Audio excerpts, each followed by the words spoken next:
House Judiciary Committee Chairman Jerry Nadler issued a sharp rebuke of the Trump administration Thursday. It comes after White House counsel Pat Cipollone denied Democrats a range of documents. Much of the information requested was related to the Russia probe.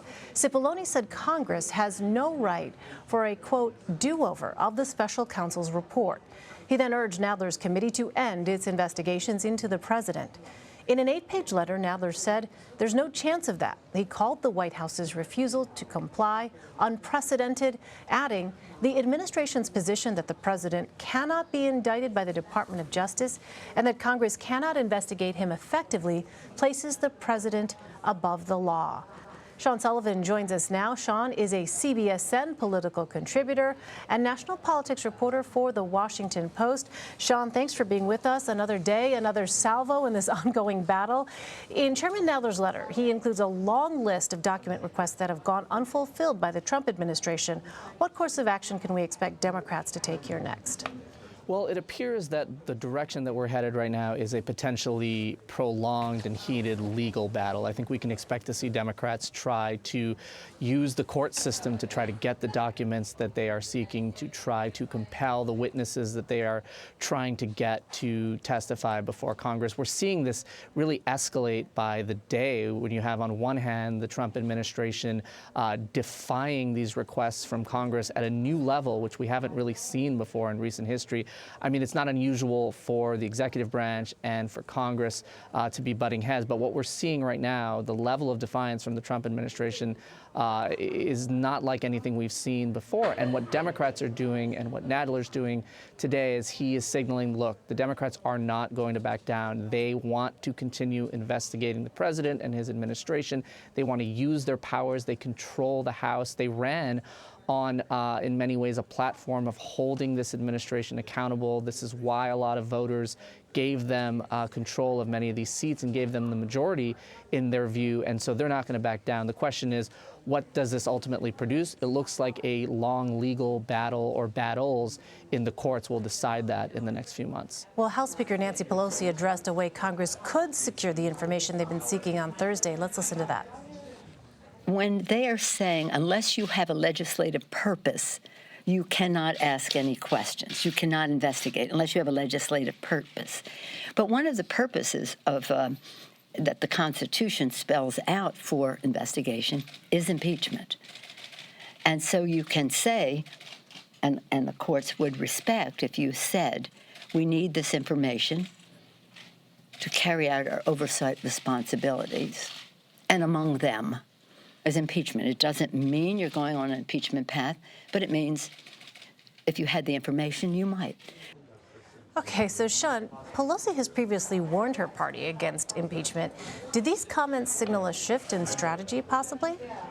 Well, they were interesting comments, but it still seems like she is walking a really, really fine line. I mean, you certainly heard her mention impeachment, but then make clear in a way that she is not interested, at least in this point, in walking down that path. That is a position that Pelosi and her top lieutenants for months have sort of held to. They do not want to get, at least at this point, into a road that potentially leads to impeachment, because there are some significant political consequences that they could experience as a result of that.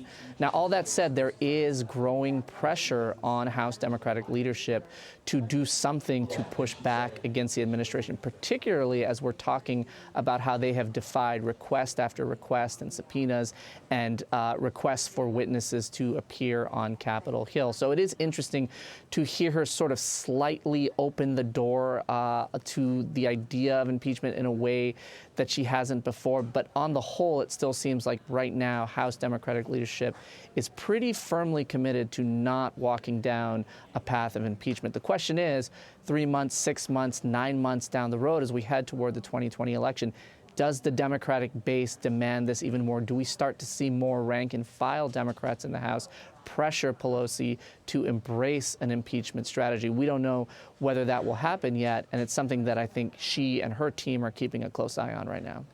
Meantime, the president unveiled a sweeping immigration plan on Thursday. It seeks to move U.S. policy toward a merit-based system. What else, Sean, did we learn about this proposal?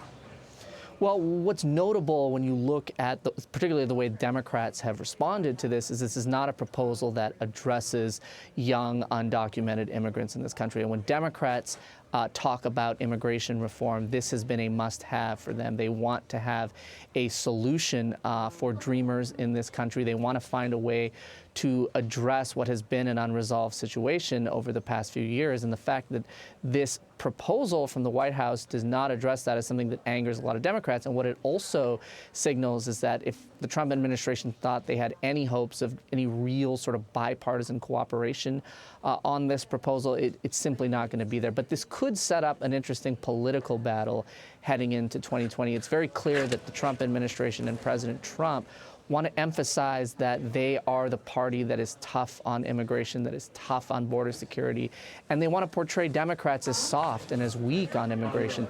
This is an issue that Republicans like. They feel that Trump's base, particularly supporters who voted for him in 2016, are energized by this. So even though this proposal may ultimately lead nowhere in terms of legislation on Capitol Hill, this could be a significant political moment in the 2020 campaign if it sets up this debate that Republicans seem to like between Democrats and the Trump administration when it comes to immigration and when it comes to border security. They think this is an issue that is a political winner for them. We'll find out, in the coming months if that's actually the case or not. But this is something Republicans are pretty confident about in the campaign. And yet it seems as though the president does not have a full support from lawmakers in his own party on this particular proposal, because numerous Republicans called this plan a, quote, starting point on Thursday.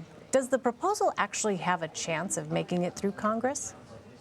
Right now, it looks like the chances are really dim when you look at the way not just Democrats, but as you mentioned, Republicans, even members of Trump's own party, not being fully on board with this proposal. When you look at the totality of this, it doesn't look like this is going to go anywhere, at least unless there are significant changes to this plan. And when you look at the past few years, Congress has tried over and over again to come up with some sort of arrangement on border security, on immigration. Time and again, the talks have broken down. In 2013, a bipartisan group of lawmakers in the Senate thought they came up with a comprehensive plan that would address undocumented immigrants, that would address border security, that would be a sort of once-in-a-generation immigration plan. Well, that fell apart. And so this has been an issue that time and again, regardless of which party is in control of Congress or the White House, it is something that has really vexed lawmakers and the sitting president. Immigration has just been such a challenging thing. And there really hasn't been an instance where we've seen real progress made toward a solution, and this appears to be no exception. All right, Sean Sullivan in Washington for us. Sean, thank you. Thanks, Elaine.